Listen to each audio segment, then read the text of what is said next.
கவிச்சந்திராவின் audio நாவல்களை கேட்க விரும்பினால் சேனலை சப்ஸ்கிரைப் பண்ணிக்கோங்க. லைக் பண்ணுங்க, ஷேர் பண்ணுங்க, அப்படியே பக்கத்தில் இருக்க பெல் ஐக்கானையும் கிளிக் பண்ணுங்க. சிந்தை 22. என்னாச்சு, ஏன் வருண் கிளம்பிட்டாரு என்ற நந்தனை திரும்பியும் பார்க்காமல் மித்ரா அப்படியே எங்கேயோ வெறித்து கொண்டு நின்றிருக்க, கேட்கறது காதல விழலையா என்று நந்தன் சத்தமாக கேட்கவும் அவனை அதே வெறுமையோடு திரும்பி பார்த்தவள், இப்போ எதுக்கு அவர் இங்க வந்தாரு என்றாள். அதில் ஒரு நொடி நெற்றியை சுருக்கியவன், ஏன் வருண் எதுவும் சொல்லலையா என்றான். அவர் சொல்றது இருக்கட்டும், நீங்க தானே கூட்டிட்டு வந்தீங்க, நீங்க சொல்லுங்க என்றால் உணர்வுகள் அற்ற குரலில். நான் தான் அவரை சந்திச்சு எல்லா விஷயமும் சொல்லி இங்க கூட்டிட்டு வந்தேன் என்றவனை நிதானமாக நிமிர்ந்து பார்த்தவள், ஏன் என்றாள். ஏன்னா என்று துவங்கியவன் பின் அப்படியே நிறுத்த அவனையே தான் பதிலுக்காய் பார்த்து கொண்டிருந்தாள் மித்ரா. அதில் சட்டென, ஏன்னா இதுக்கெல்லாம் நான் தானே காரணம், அதான் நானே இதையெல்லாம் சரி செய்ய நினைச்சேன் என்று நந்தன் சொல்லி முடித்த நொடி துளியும் யோசிக்காமல் பலார் என அவனை அறைந்திருந்தாள் மித்ரா. இதை கொஞ்சமும் எதிர்பார்த்திராத நந்தன் அதிர்ந்து நிற்கும் போதே அவன் சட்டையை பற்றி இருந்தவள், என் வாழ்க்கையில எல்லா முடிவையும் நீதான் எடுப்பியா என்றால் கட்டுப்படுத்த முடியாத ஆத்திரத்தோடு.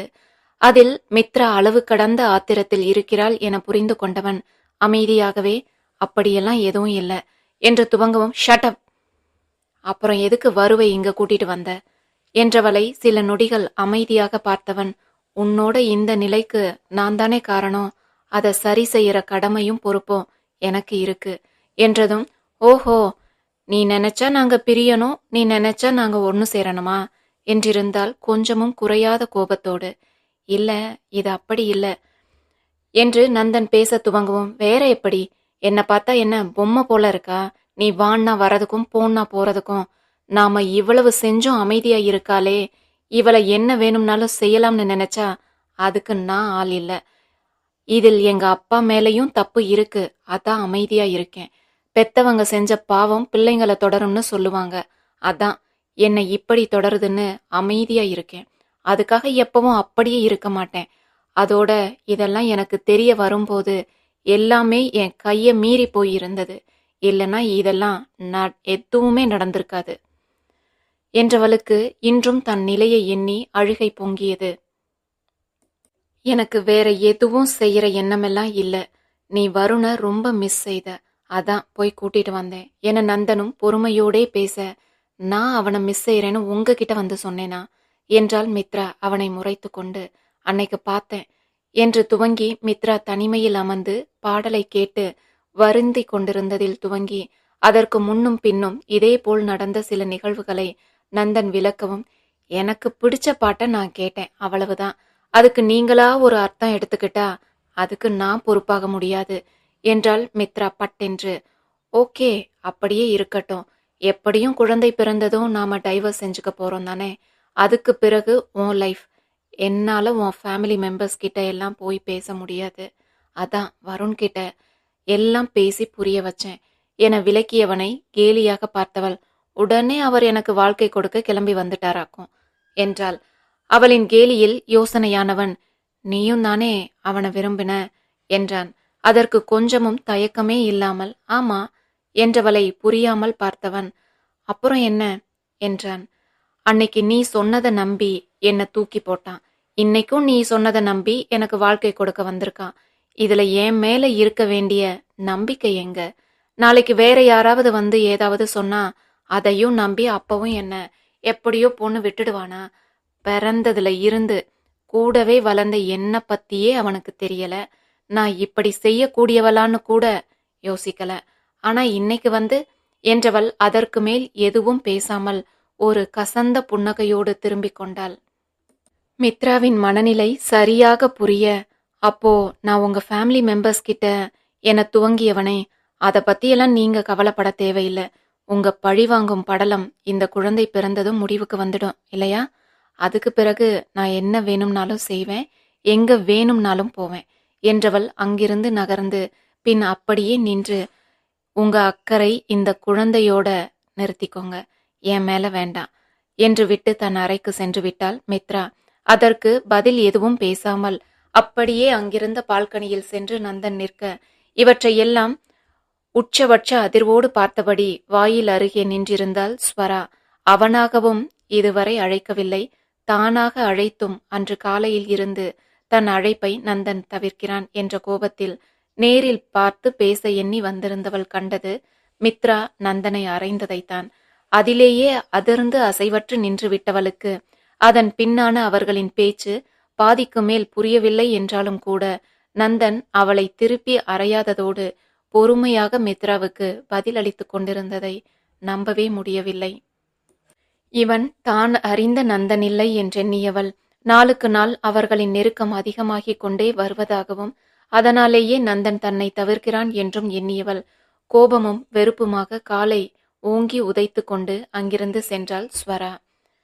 மித்ரா அன்று காலை முக்கியமான வேலை இருந்ததால் சீக்கிரமே கிளம்பி வந்து விட்டிருந்தவள் சரியாக சாப்பிட்டு இருக்கவில்லை. அப்படியே வேலையில் மூழ்கி இருந்தவள் இடையில் வந்து நந்தனின் விசாரணைக்கு எல்லாம் பதில் அளித்துவிட்டு தன் பணியிலேயே கவனமாக இருந்தாள். மித்ராவை தலைமையாக கொண்டு இவர்கள் உருவாக்கியிருந்த விளையாட்டில் திடீரென ஒரு பிரச்சனை உருவாகி இருந்தது. இன்னும் 3 நாட்களில் முடித்து கொடுக்க வேண்டிய நிலையில் இப்படி ஒரு பிரச்சனையை யாருமே எதிர்பார்த்து இருக்கவில்லை. அதை உடனடியாக சரி செய்ய வேண்டிய நிலையில் மித்ராவின் மொத்த கவனமும் அதிலேயே இருந்தது.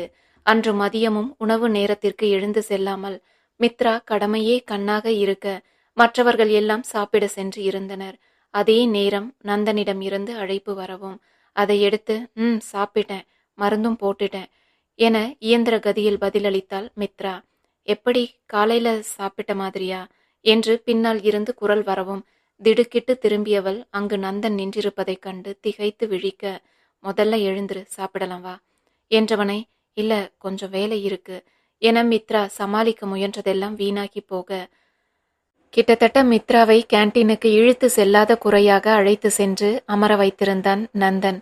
அவர்கள் வருவதற்காகவே காத்திருந்தது போல் உணவை கொண்டு வந்து ஊழியர் வைத்துவிட்டு செல்ல அதையெல்லாம் கவனத்திலேயே பதியாதது போல் இயந்திர கதியில் சாப்பிட துவங்கி இருந்தாள் மித்ரா. அவளை அழைத்து வரும் முன்பே உணவுக்கு ஆர்டர் கொடுத்துவிட்டு நந்தன் வந்திருந்ததையெல்லாம் கவனிக்கும் மனநிலையிலேயே மித்ரா இல்லை. அவளை பொறுத்தவரையில் மறுத்து பேசி நேரம் வீணாவதை விட நந்தன் சொன்னதை செய்துவிட்டால் அதன் போக்கில் சென்று விடுவான். தான் தன் வேலையை பார்க்கலாம் என்பதே அதன்படி சாப்பிட்டு கொண்டிருந்தவளைத்தான் நந்தனும் அமைதியாக பார்த்து கொண்டிருந்தான்.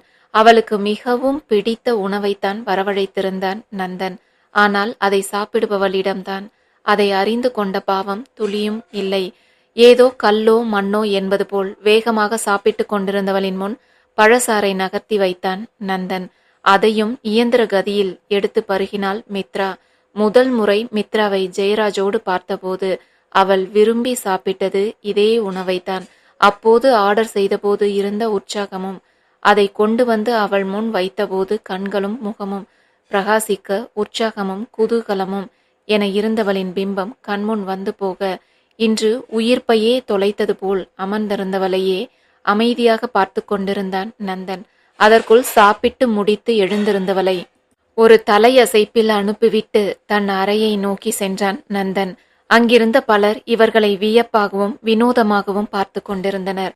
மித்ரா அன்று மட்டுமல்ல, அதற்கு அடுத்த நாளும் இதே போல வெகு விரைவிலேயே கிளம்பி அலுவலகம் வந்துவிட்டவள் இன்று முன்னெச்சரிக்கையோடு தானே சென்று காலை மதியம் 2 வேளைக்கும் சேர்த்து எளிதாக சாப்பிடும் வகையில் உணவையும் நீரையும் கொண்டு வந்து தன் அருகில் வைத்து கொண்டாள். நந்தன் அழைத்ததும் தன்னிடமே உணவு இருப்பதாக சொல்லி சாப்பிட துவங்கி விடுபவளின் முன்னெச்சரிக்கையை சிசிடிவி வழியே கண்டவனும் சிறு சிரிப்போடு அமைதியாகி போனான். மித்ராவின் இந்த கடமையுணர்வையும் அவளின் வேலை மேல் அவளுக்கு இருக்கும் ஆர்வத்தையும் நந்தனும் அறிந்தே இருந்தான். அதனாலேயே அவளின் வேலையில் தலையிடாமல் இருந்து கொண்டவன் அவள் சரியாக சாப்பிடுகிறாளா, மருந்துகளை எடுத்துக்கொள்கிறாளா என்று மட்டுமே சரிபார்த்து கொள்வான். மித்ராவின் கடும் முயற்சிக்கான பலனாக 2ஆம் நாள் இரவு திடீரென உருவாகியிருந்த பிரச்சனைகள் எல்லாம் சரி செய்யப்பட்டு விட்ட பிறகே நிம்மதியானால். அவ்வளவு நேரத்திற்கு பின் மித்ரா வேலையை முடித்து கொண்டு கிளம்பும் போது கிட்டத்தட்ட அலுவலகமே காலியாக இருந்தது. தொடர் வேலையின் காரணமாக உண்டான சோர்வோடு மெல்ல கழுத்தை தேய்த்து கொண்டவாறே வந்தவள் வாயிலுக்கு அருகில் காரில் காத்திருந்த நந்தனை கண்டு அப்படியே நிற்க அவளை பார்த்ததும் காரை நந்தன் ஸ்டார்ட் செய்ததிலேயே தனக்காகத்தான் காத்திருந்தான் என்று புரிந்து எதுவும் எதிர்த்து பேசாமல் அமைதியாக காரில் ஏறி இருந்தாள் மித்ரா. மறுநாள் காலை மித்ரா அலுவலகம் வந்தபோது அனைத்து பிரச்சனையும் சரி செய்யப்பட்டு விட்டதை அறிந்த ஊழியர்கள் அவளின் இந்த தொடர் முயற்சியை பாராட்டிக் கொண்டிருக்க சரியாக நந்தனிடம் இருந்து அவளுக்கு அழைப்பு வந்தது. அவனும் ஒரு நிறுவனத்தின் தலைவனாக தன் வாழ்த்தை தெரிவித்துவிட்டு வைத்துவிட சுற்றி இத்தனை பேர் இருக்க நந்தன் வேறு எதுவும் பேசாததே மித்ராவுக்கு அப்படி ஒரு நிம்மதியை கொடுத்தது. அன்று மதியம் இரு பெண்கள் எதுவோ பேசிக் கொண்டிருக்க திடீரென அங்கு மித்ராவை கண்டதும் சட்டென அமைதியானவர்கள் வேகமாக அங்கிருந்து நகர்ந்து விட்டனர். அதை புரியாமல் பார்த்தவள் தன் போக்கில் செல்ல அடுத்தடுத்து அதே போல் நிகழ்வுகள் அங்கு நடந்தேற துவங்கின. இதில் யோசனையானவள் இவள் குழுவில் இருந்த அனிதாவை அழைத்து ஒரு வேலையை கொடுக்க அவளோ திமிராக செய்ய முடியாது என்றாள். என்ன செய்ய முடியாதா என்று மித்ரா புரியாமல் கேட்கவும், ஆமா, உன்ன போல ஒருத்தி சொல்றதையெல்லாம் என்னால செய்ய முடியாது என்று அதைவிட திமிராக அனிதாவிடம் இருந்து பதில் வந்தது. என்ன பேசுற நீ என மித்ரா லேசாக கோபப்படவும், உண்மைய பேசுறேன் என்றவளை முறைத்த மித்ரா, உண்மையா? என்ன உண்மை என்றாள். நீ நம்ம சிஇஓ கூட இல்லீகல் ரிலேஷன்ஷிப்ல இருக்கேன்ற உண்மை என அனிதா கூறவும், அவர்கள் இதை பற்றி பேசுவார்கள் என்பதையும் இப்படி ஒரு வார்த்தையையும் கொஞ்சமும் எதிர்பார்க்காத மித்ரா அப்படியே அசைவின்றி நிற்க, என்ன நம்ம குட்டு வெளியே வந்துடுச்சேன்னு ஷாக்கா இருக்கா என்று கேலியில் இறங்கினாள் ஹேமா. பின்ன இருக்காதா ஹேமு, அப்படியே அப்பாவி வேஷம் போட்டு எல்லாரையும் ஏமாத்திடலாம்னு தானே நினைச்சிருப்பா என அனிதா மீண்டும் துவங்கவும், தன் அதிர்வில் இருந்து மீண்டு, நீங்க எதுவோ தப்பா நினைச்சிட்டு இருக்கீங்க என மித்ரா துவங்கவும், இனி உன் நடிப்பெல்லாம் பலிக்காது பாப்பா என்று கூறி சிரிக்க துவங்கவும் மனதில் முட்டி மோதும் வேதனையோடு குன்றி போய் நின்றாள் மித்ரா. அவரே இங்க வந்து மேடமை கூட்டிட்டு போய் சாப்பிட வைப்பாராம், ஆனா நாம தப்பா நினைக்கிறோமா இல்ல என கேலி செய்தவர்களை மித்ரா பதிலின்றி பார்த்து கொண்டிருக்க, அது மட்டும் இல்லப்பா, நேத்து நைட்டு இவ வேலையை முடிச்சுட்டு கிளம்பும் வரை வெளியிலேயே காத்திருந்து கூட்டிட்டு போறாரு கார்ல என ஒருத்தியும், அது மட்டும் இல்ல, அவர் ரூம்ல இருந்து சிசிடிவி மூலமா இவ சீட்டையே வாட்ச் வேற பண்றாராம், அன்னைக்கு அனிதா பார்த்திருக்கா என்று அடுக்கடுக்காக சொல்லிக்கொண்டே செல்ல அவர்களுக்கு புரிய வைக்க முடியாத நிலையில் அப்படியே நின்றிருந்தாள் மித்ரா. இங்க ஒவ்வொருத்தரும் கஷ்டப்பட்டு படிச்சு உழைச்சு முன்னேற போராடிட்டு இருக்கோம். எப்படிடா இவ மட்டும் அடுத்தடுத்து போறான்னு பார்த்தா இப்போ இல்ல தெரியுது, நோகாம குறுக்கு வழியில போறான்னு என்ற அனிதாவின் வார்த்தையில் கூனி குறுகி போய் நின்றாள் மித்ரா. அது எப்படியா நீ உழைக்காம கிடைக்குதுன்னு சொல்ற? அவளும் தானே உழைக்கிறா, ஆனா என்ன வேறு இடத்தில் வேற மாதிரி உழைக்கிறா என்று ஹேமா ஒரு மாதிரி குரலில் சொல்லவும், அதான் தெரியுதே என்ற அனிதாவின் பார்வை லேசாக மேடிட துவங்கி இருந்த மித்ராவின் வயிற்றின் மேல் பதிந்து நின்றது. ஆமா, உனக்கு பிறக்கிற குழந்தைக்கு யார நீ அப்பான்னு கைய காட்டுவ என்று அனிதா முகத்தை சுழித்தவாறு கேட்கவும், த கிரேட் யது நந்தனை. அதுல உங்களுக்கு எதுவும் பிரச்சனை இருக்கா என்றவாறு அங்கு வந்து நின்றான் நந்தன். அதில் அவ்வளவு நேரம் பேசிக் கொண்டிருந்தவர்கள் அனைவரும் பேச்சற்று போக, நான் அவளை பாத்துக்கிறதுலையோ சாப்பிட வைக்கிறதுலையோ காத்திருந்து கூட்டிட்டு போறதுலையோ உங்களுக்கு என்ன பிரச்சனை? எதுக்காக அவளை நீங்க நிக்க வச்சு கேள்வி கேட்கறீங்கன்னு நான் தெரிஞ்சுக்கலாமா என்றவனுக்கு அங்கிருந்த யாருமே பதிலளிக்கவில்லை. நந்தன் இன்று அலுவலகத்திற்கு வரவில்லை என்று உறுதிப்படுத்திக் கொண்டே பேச துவங்கி இருந்தவர்கள் இப்படி திடீரென நந்தன் இங்கு வந்து நிற்பான் என கொஞ்சமும் எதிர்பார்க்காததால் திருதிருத்து கொண்டிருக்க, ஏன் கேட்கக்கூடாது சார், எங்க கூடவே இருக்க ஒருத்தி இப்படி கேவலமா நடந்தா அதை நாங்க அமைதியா வேடிக்கை பார்க்கணுமா என்றால் அனிதா அப்போதும் அடங்காமல். கேவலமாவா? அப்படி என்ன கேவலமா அவ நடந்துட்டத நீங்க பார்த்துட்டீங்க என்ற நந்தன் இலகுவாக பேசுவது போல் இருந்தாலும் அந்த குரலில் இருந்த மாறுபாடு அனிதாவுக்கு தெளிவாக புரிந்தது.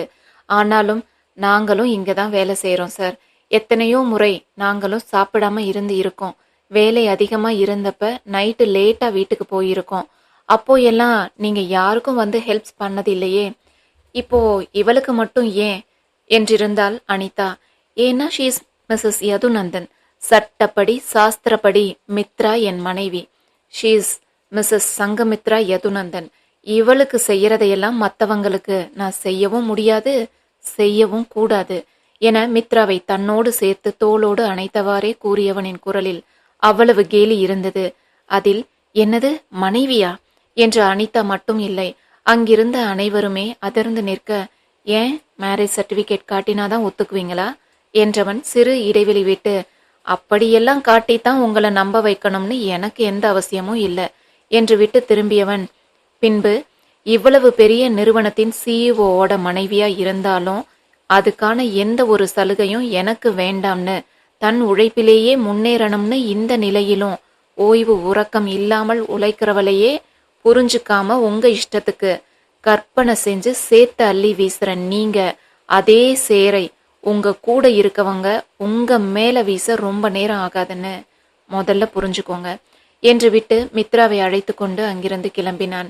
இதில் அனிதா தொடர்ந்து சில நாட்களாக சொன்னதையெல்லாம் நம்பி அவளோடு சேர்ந்து மித்ராவை பேசி இருந்தவர்கள் எல்லாம் அனிதாவை திட்டிக் கொண்டே இனி தங்கள் வேலைக்கு என்ன ஆகுமோ என்ற புலம்பலோடு அவரவர் இடத்தில் சென்று அமர, அனிதாவோ தன் அலைபேசியை எடுத்துக்கொண்டு அங்கிருந்து நகர்ந்தாள்.